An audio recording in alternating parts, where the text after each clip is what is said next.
So now we are discussing the basic hemodynamic monitoring. We have to undergo certain nomenclatures, what they are all about. All cardiovascular pressures are expressed as millimeter of mercury except CVP, which is measured or expressed as a centimeter of water. And just remember this thing, 7.5 mm of Hg is equal to 10 centimeter of water. Why? Because many times in few monitors you will get CVP also in mmHg. So you have to know the conversion. Then reference to the heart known as the phlebostatic axis or phlebostatic plane. So all the pressures pertaining to heart we measure at the point of phlebostatic axis. They all are above the ambient atmospheric pressure, as the transducer is always 0 to that particular atmosphere. So if I am here at particular height from the seabed, transducer is zeroed here. If person is in the hills, the transducer is zeroed at there. So this is how a transducer looks like. This is a fluid filled tubing, 3-way stopcock. This is a flush system, pressure transducer. This is a pressurized saline and cable to the signal. What are the indication of using monitoring this invasive arterial monitoring? It's an accurate BP at lower pressure in shock, where if you look at the cuff you will find erroneous BP. Continuous beat to beat monitoring required when you are giving a intensive vasoactive therapy, whether it's a high blood pressure or low blood pressure where you are controlling the blood pressure, you require invasive arterial monitoring. Repeated arterial blood sampling, if more than 4 sampling are required, then it is better to put a arterial line rather than puncturing again and again.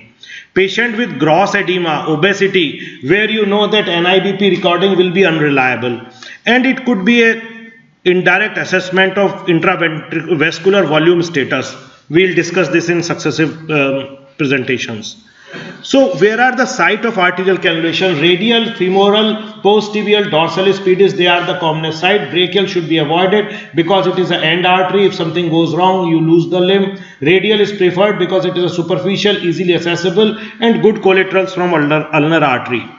So next question comes, what is Allen's test or modified Allen's test? So you ask your patient to clench fist, occlude the ulnar and radial arteries with a both thumb. So once he clenches fist, you block both the artery. Why clenching fist? So that venous return takes place. With pressure on, ask patient to relax hand. So you have occluded both the arteries, then you ask the patient to relax hand. Blanching of palm and finger should occur. Why? Because you have already milked out all the blood and now you have blocked both the arteries. So then release pressure on the ulnar artery. There should be flushing within 5 to 15 seconds, denoting patency of ulnar artery. Absence of flushing within stipulated time is indicative of that ulnar circulation is not adequate. Radial artery of that hand should not be punctured if it is there. These are the component of intra-arterial blood pressure monitoring. There is a pressure bear, pressure transducer, a flushing system, arterial line, saline filled non-compressible tubing, and the monitor, of course. So transducer, what is transducer? It converts one form of the energy to another form of energy. Arterial pulse pressure is transmitted via fluid column to a flexible diaphragm. This is a flexible diaphragm here, which displaces this diaphragm. And this displacement converts arterial pressure wave into the electrical signal, and that is what we measure. Electrical signal, that is what we measure. And how this signal is processed and displays, the pressure transducer relays its electrical signal via a cable to microprocessor, where it is filtered, amplified, analyzed and displayed as a screen on the waveform pressure versus time, as you see on your monitor. Again, how to level it? Air fluid interface has to be aligned with the external reference point of the heart, called phlebostatic axis. This is what is called, we call phlebostatic axis. This is junction between mid-axillary line and 4th intercostal space in nipple-sternum line. So this is the 4th intercostal nipple-sternum line, and this is the mid-axillary line. Level is too low, then you will get a falsely high BP. If your transducer is lower than this, if your transducer is placed above than this, then you will get a falsely low blood pressure. If you prop up your patient, again phlebostatic axis also moves, so then you have to level the transducer at this level. Zeroing, it is exposing the air fluid interface to atmospheric pressure and calibrating the pressure to 0. So you open it up and it is done at this level. Zeroing establishes the interface level at the hydrostatic zero reference point, and level is unimportant in calibration. So if it is few centimeters above down, this is above and down, it is immaterial. Line patency, to maintain a line patency, we have got a flush system, and what it consists, usually 500 ml saline pressurized to the 300 millimeter of mercury. Why 300? If the pressure is low, then the transducer system will not make it keep it open, like some fluid has to go in. 500 international unit of heparin is added. Few centers don't add heparin because of the risk of this heparin-induced thrombocytopenia. The system inbuilt is to keep around 1 to 3 ml per hour rate of infusion, so the arterial line is not blocked. And we use a smaller volume in children. This is one arterial line pressure look like. This is a diastolic pressure, this is a systolic pressure, diacritic notch, and this is the diastolic decay curve. And here is the mean pressure. So if we check with the central versus peripheral blood pressure, what will happen? This is a aortic pressure, this is a peripheral pressure. As you can see, there is a high peak, notch disappears. So when pressure transmitted from aorta to periphery, anacrotic and diacritic notches disappear, waveform becomes narrower, systolic and pulse pressure is increased, upstroke becomes steeper. Why this happen? Because the smaller artery has got less compressibility, less like they are more rigid, and diastolic and mean pressure decreases. This is how it looks like. At the aortic root it is look like brachial artery, radial artery and femoral artery. Damping indicates the tendency of an oscillating system to return to its resting state. Like you make a pendulum oscillate, gradually it will try to settle down in center and stop oscillating. If there is any restriction to the transmission of blood pressure from the artery to the transducer, the display tracing would be smoothened out or sharp changes will not be displayed. So that is called damping. A well-damped system does not oscillate freely. Poorly damped system will oscillate freely. So let's see how we can check it. We have to do a flush test or square wave test. By opening the valve of the continuous flush device such that the flow in the system is acutely increased to the 30 ml per hour. So 1 or 2 ml per hour, say it is increased to 30 ml per hour. This generates an acute rise in the pressure within the system, producing a square wave on the monitor. With the valve closer, a sinusoidal pressure wave of the given frequency and progressively decreasing amplitude is generated. So you suddenly open the pressure and then you remove the pressure. A system will appropriate dynamic response characteristic and will return to the baseline within 1 or 2 oscillations. So these 1 or 2 oscillations are very important. As you can see here, this is the sharp rise with the flush. You start flushing here, pressure goes up, brief flat line. Here you release the plunger, that's why this pressure goes down. Flush time duration is 1 to 2 seconds, and there are 1 or 2 oscillations, and then it goes back to the baseline. So what is happening? This is a optimally damped 1 to 2 oscillation before returning. Under damped, more than 2 oscillation, as you can see, more than 2 oscillation before returning, and over damped when less than 1 oscillation before returning. What are the clinical implications? If it is over damped, it will denote low systolic blood pressure, high diastolic pressure, but mean arterial pressure is unaffected. If it is under damped, systolic pressure will be high, diastolic pressure will be low, but again mean arterial pressure will be maintained. As you can see here, this is the normal, over damped and under damped. Causes of damping: under damping could be because of compliant tubing, long tubing, increased vascular resistance and tachycardia. These are the factors. For over damping, if there is any air bubble in the circuit, blood clots are there in the circuit, compliant tubing is there, if the tube or catheter is kinked somewhere, no blood in the flush bag or in the bag, pressure is low. What should be the pressure? 300 millimeter of mercury. If pressure is low, again there will be a over damping. CVP monitoring. Earlier we were using CVP to assess the cardiac preload and assessing the intravascular volume status. So as you can see here, what we assume here, that this is the CVP, this is the right ventricular and diastolic volume, it goes to the PA, like it is coming from the PA pressure, and this is the pulmonary artery occlusion pressure, and it is going to the right atrium, and this is left ventricular and diastolic pressure. So as you can see, we wanted to measure this and we are measuring here. So there are so many ifs and buts in between. What are those? So CVP is a reflection of right atrial pressure, which is used to an estimate of the left ventricular end diastolic volume. CVP is determined by the interaction of cardiac function and the venous return.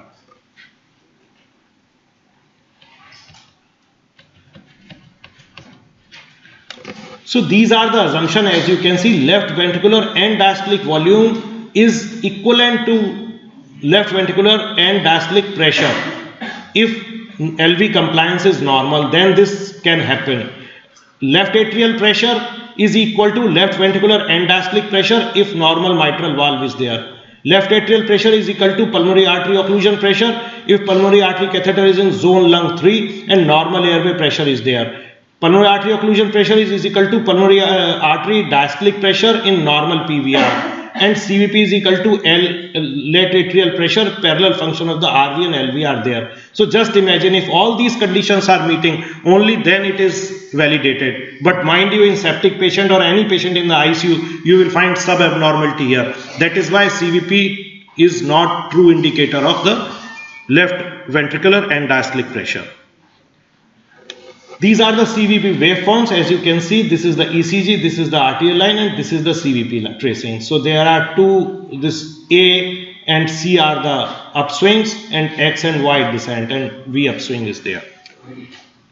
So A wave is the atrial contraction at end diastolic. As you can see here, this is the A wave. C wave, bulging of the tricuspid cusp. This is because of the bulging of the tricuspid cusp into the left atria. That is why it is happening. X descent, atrial relaxation, early systolic phase. V wave, venous filling of the atria, end systolic, and Y descent, emptying of the atria into the ventricle. That's how this graph is there. If you compare it with the CVP and ECG, then A wave occurs after the P wave in the PR interval. C wave occurs at the end of the QRS complex, as you can see here. C wave is at the end of the QRS and A wave is here after the P wave, and V wave occurs after the T wave.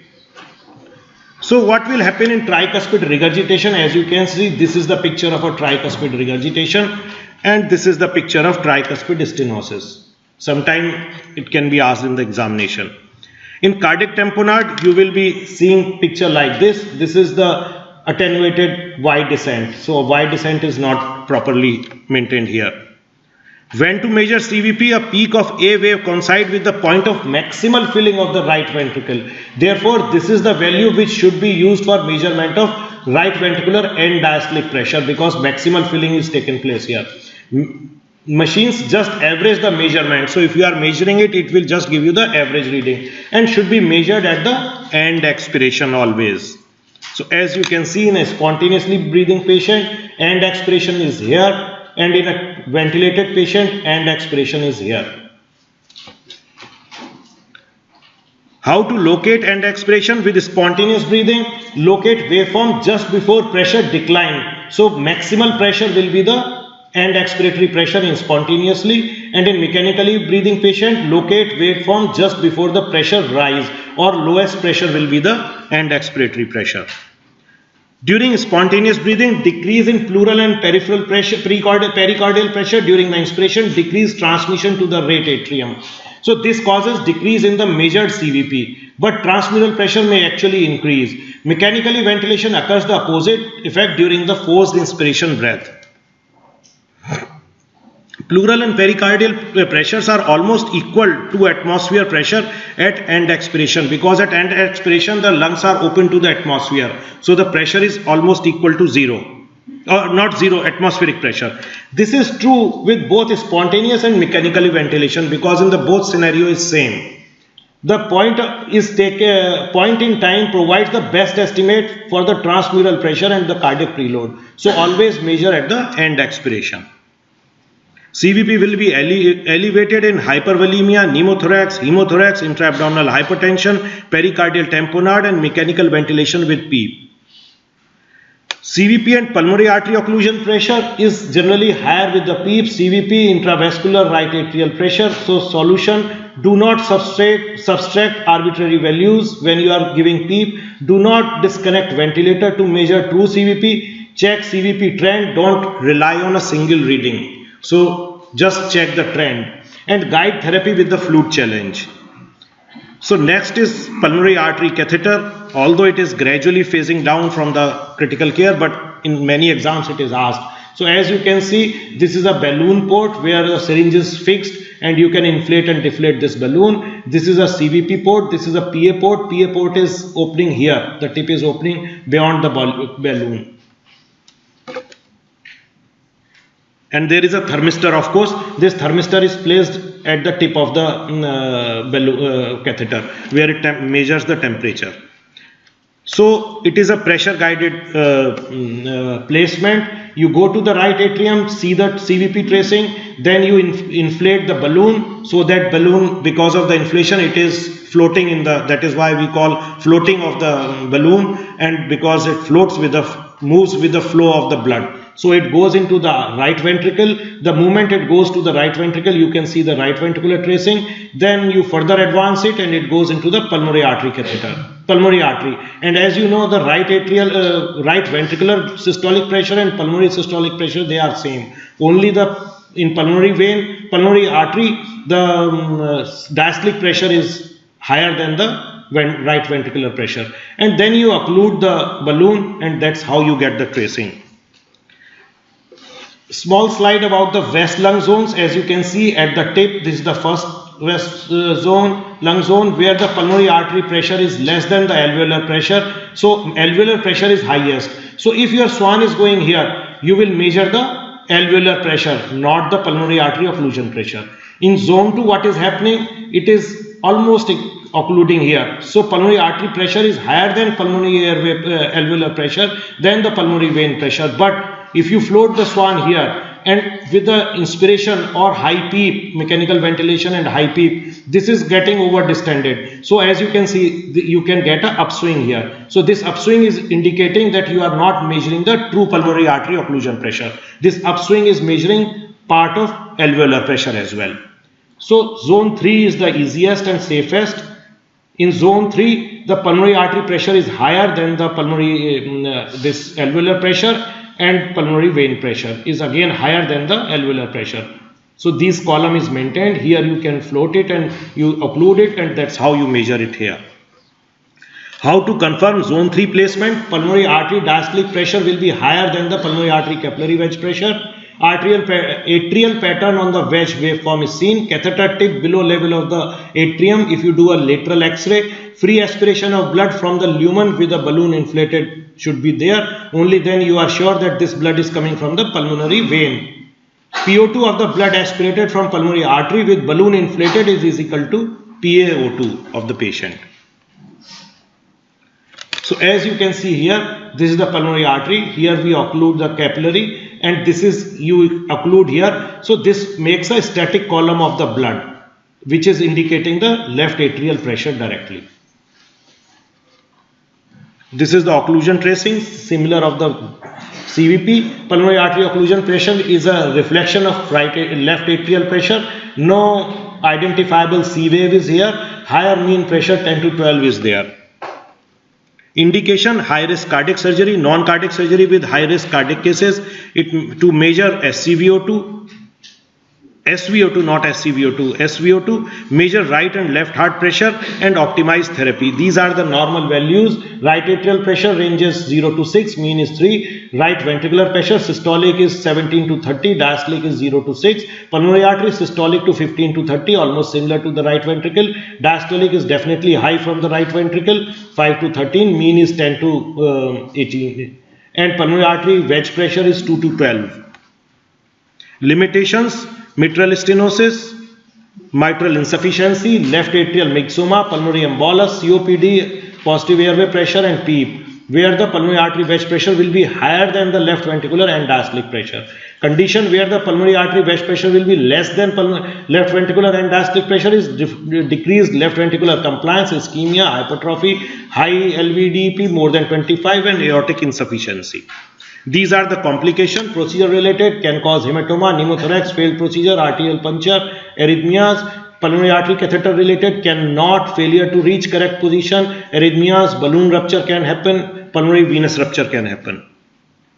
These are the some points why the pulmonary artery catheter is going down. They are the reason. So there is a insufficient evidence of insufficient physician knowledge in terms of measurement and interpretation of pulmonary artery catheter data. Large RCT showed no benefit effect of maximizing cardiac output in ICU patients.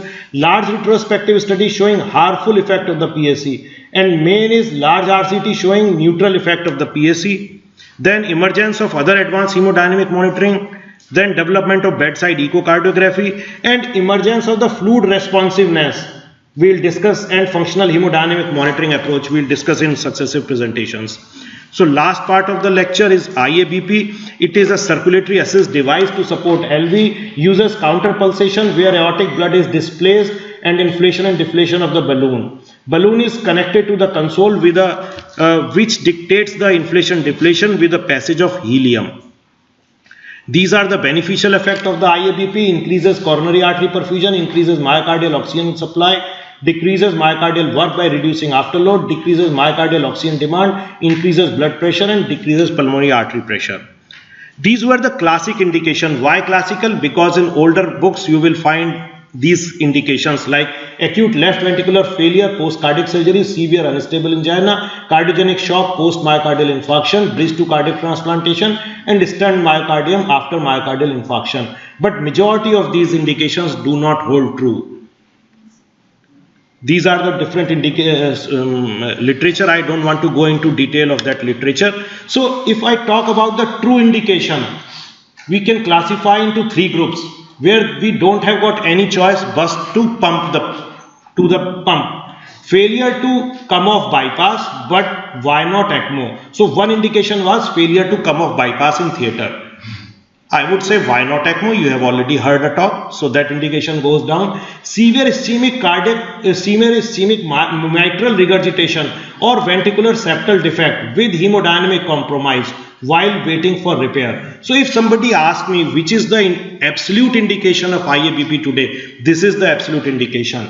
Severe ischemic mitral regurgitation or ventricular septal defect with hemodynamic compromise when I am planning to take this patient for repair, just to bridge that time. Probably harmless, but probably not useful. High risk CABG patient, pre-op you put, high risk PCI patients, pre-procedure you put IABP, cardiogenic shock while waiting for primary coronary intervention, pulmonary edema in spite of maximal medical management. Some experimental things are there where literature is not very sure, only case reports are there, like Takasubo cardiomyopathy, neurogenic stress cardiomyopathy of subarachnoid hemorrhage, severe aortic stenosis, and with VA ECMO. Contraindications: severe aortic insufficiency, aortic or abdominal aneurysm, aortic dissection, severe peripheral vascular disease. So this is how it looks like. This is a pump filled with the helium. This is the channel. As you can see, this is the channel from which you can aspirate either blood or you can monitor the pressure. And this is the console, and this is going to the pressure, and this is the helium connector. Positioning: it has to be placed before the renal vessels and in the descending aorta, because if it goes up to ascending aorta or arc of aorta, the supply is hampered here. If it comes down, the supply is hampered to the renal arteries. On X-ray, you can identify the tip of balloon. So this is how it counter pulsation takes place. Early diastole, it pushes blood towards the coronaries, towards the aortic, closed aortic, against the closed aortic valves to coronary sinus and to coronaries. And when the systole takes place, this deflates, balloon deflates, so it gives some passage to blood coming out. And in the late diastole, again this is closed, so the blood is going towards the cerebral and the coronary arteries. This is how counter pulsation takes place. At the dicrotic notch, balloon inflates and increases the diastolic augmentation. As you can see here the balloon inflates. This is the unassisted systole. This is the unassisted diastole, which we call normal systole and diastole. This is what? This is the diastolic augmentation. And what is this? This is the assisted and diastolic pressure. So you compare this as unassisted diastole, the unassisted diastole, and here the pressure is going down. Why? Because it is the balloon which is causing displacement of 50 ml of the blood. So that is why the afterload is coming down. That is why the myocardial oxygen demand will go down, because the heart has to pump with against a less pressure. Okay. And this is a assisted systolic pressure. As you can see, assisted systolic pressure is less than normal unassisted systolic pressure. So again, what will happen when the left ventricle next time contracts? It will have to contract against less pressure gradient. So again, the myocardial consumption of oxygen will go down, and left ventricle has to work little less. So that's how it improves the coronary filling, coronary blood flow here. And as you can see in this phase, because the coronary filling is taking place in diastolic area, so in this space it is causing the improve in the coronary blood flow.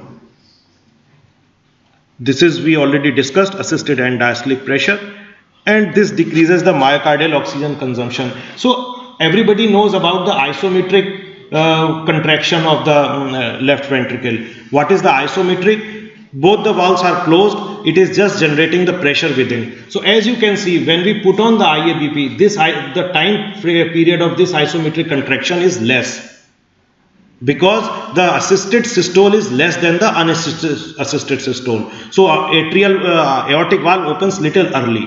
So because this isometric contraction time is going down, and you know, around 80% of the oxygen is used during this phase only, the isometric contraction phase only. So if I am reducing this period, of course the oxygen consumption to the myocardium is going down. That's why it is beneficial.